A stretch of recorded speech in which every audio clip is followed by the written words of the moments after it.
Msikubali kufanya maridhiano baada ya uchaguzi, mtakuwa watu wa hovyo kabisa na hatujitambui. Hakuna kwenda kwenye uchaguzi mpaka maridhiano. Maridhiano baada ya uchaguzi ni wahuni tu wanaweza kututumia kiasi hicho na kutupuuza kiasi hicho kikubwa na kutokutuheshimu kabisa na kutudharau. Unaona, uchaguzi CCM iko peke yake kwenye uchaguzi. Iko peke yake kwenye uchaguzi. Na haijioni hata aibu.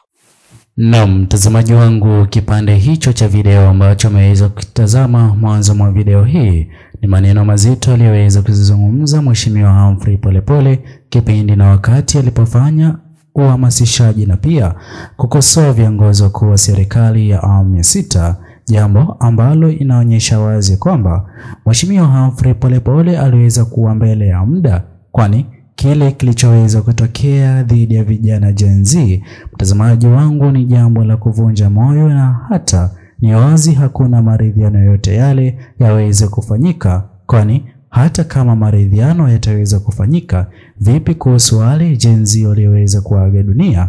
Hivi sasa ni mjadala mzito na wazidi kujadiliwa katika Jamhuri ya Tanzania na hata dunia nzima kutokana na tukio la kuvunja moyo lililoweza kutokea katika Jamhuri ya Tanzania. Ila mtazamaji wangu, kabla niweze kukufahamisha zaidi, kwanza kabisa itakuwa vema iwapo utaweza kuchukua sekunde yako moja kwa wewe hapo kubonyeza maneno yaliyoandikwa subscribe chini ya video hii. Pia mtazamaji wangu, ni vema iwapo utaweza kulike na kushare video zetu ili YouTube moja kwa moja iweze kusuggest video hii kwa wale wote wanaozidi kufuatilia siasa za Jamhuri ya Tanzania. Naam, mtazamaji wangu, hivi sasa Rais Mama Samia Suluhu Hassan yupo mbioni kwa ajili ya kurejesha imani ya Tanzania katika uongozi wa serikali ya awamu ya 7. Ila mtazamaji wangu, matukio yaliyoweza kushuhudiwa ni vigumu mno kwa vijana Gen Z, hata baadhi ya Watanzania kwa ujumla kurejesha imani yao watakuwa hawana budi ila kwa mambo yanayozidi kufichuka hivi sasa baada ya mitandao ya kijamii kurejeshwa rasmi. Ni hatua ya kuvunja mioyo ya Watanzania wengi hawakuweza kutarajia kutokana na yale wanayozidi kukutana nayo siku baada siku. Ila kwa njia moja ama nyingine, mtazamaji wangu, hapa hivi ndipo ambapo ukweli mzima unazidi kujitokeza.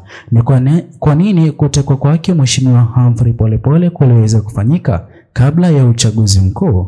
Mtazamaji wangu, yote aliyokuwa akizungumza Mheshimiwa Humphrey Polepole hivi sasa yanajidhihirisha wazi ni kweli yalikuwa yamenuiwa kupangwa kipindi na wakati ambapo vijana Gen Z wataweza kuandamana. Ila matokeo ya urais kweli yaliweza kutangazwa, ijapokuwa kishingo upande Gen Z hawajaweza kuridhia.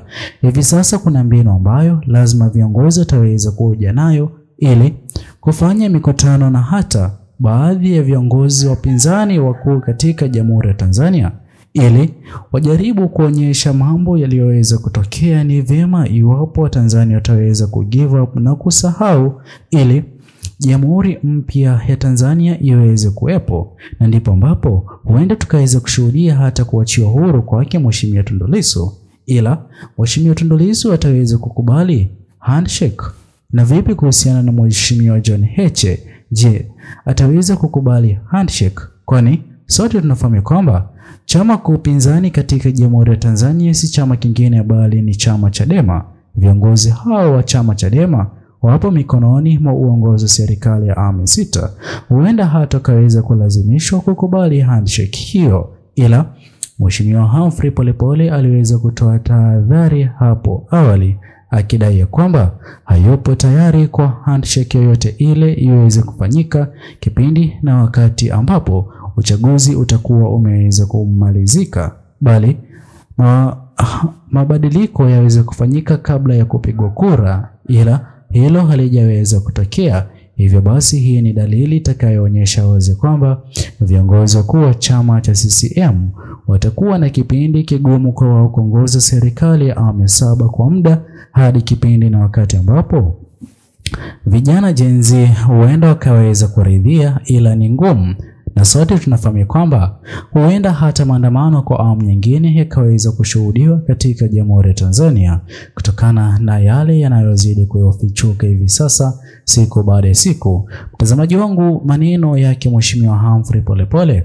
yanazidi kugonga vichwa vya habari hata kama aliweza kutekwa, ila sote tunafahamu ni kwa nini ambapo Mheshimiwa Humphrey Polepole aliweza kukamatwa mapema kabla ya uchaguzi mkuu. Mtazamaji wangu, pia kuna habari ambazo zinazidi kuzungumziwa katika mitandao ya kijamii, uwiano wa kisiasa kati ya Rais Mama Samia Suluhu Hassan pamoja na Rais mstaafu Jakaya Kikwete.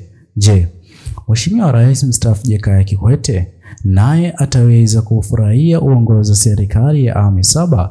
Kwa njia moja ama nyingine huenda ikawa ni kweli, kwani walikuwa wakishirikiana wote katika upigaji wa kampeni kipindi na wakati ambapo Mheshimiwa Jakaya Kikwete aliweza kuwa mstari wa mbele hata kukosoa kina Mheshimiwa Gwajima pamoja na Mheshimiwa Humphrey Polepole walipoweza kupendekeza kiongozi mwingine kutoka katika chama cha CCM kupeperusha bendera ya CCM ama kuchukua fomu ya urais. Mheshimiwa Jakaya Kikwete aliweza kuwa mstari wa mbele kushinikiza na kudai kwamba kiongozi mwafaka si mwingine bali ni Rais Mama Samia Suluhu Hassan, hatua ambayo hivi sasa inaonekana wazi yeye yupo upande wake Rais Mama Samia Suluhu Hassan kikamilifu kwa chochote kile kitakachokuwa kikifanyika na kushuhudiwa katika Jamhuri ya Tanzania, ambapo kwa mara nyingine Watanzania hawajaweza kufurahishwa na hilo, ila kuna sababu nyingi ambazo zinachangia Mheshimiwa Rais mstaafu Uhuru Kenyatta Rais mstaafu Jakaya Kikwete kujihusisha na siasa za Jamhuri ya Tanzania, kwani kweli ni mwanachama wa CCM kwa ndani na aliweza kutumia chama hicho kupata ushindi, ila ushindi wake haukuweza kuleta vita jinsi ambavyo maandamano ya Gen Z yaliweza kushuhudiwa kupinga Rais Mama Samia Suluhu Hassan,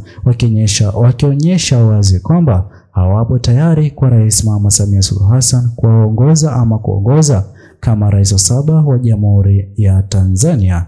Naam, mtazamaji wangu, kuna mambo mengi ambayo hivi sasa huenda uongozi wa serikali hii ya awamu 7 ikiongozwa naye Rais Mama Samia Suluhu Hassan kujaribu kuyafanya ili kujaribu kurejesha imani ya Watanzania.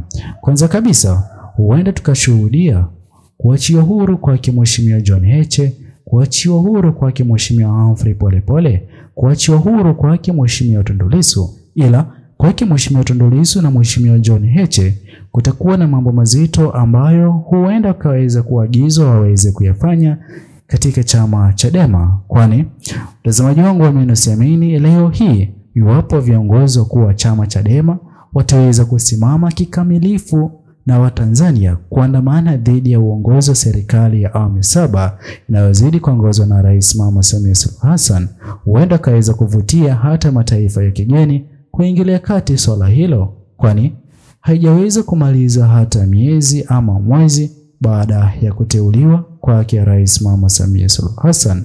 Je, mtazamaji wangu mtazamo wako ni upi kuhusiana na maneno yake Mheshimiwa Humphrey Polepole? Subscribe, like, comment na kushare video zetu. Bye bye until the next video.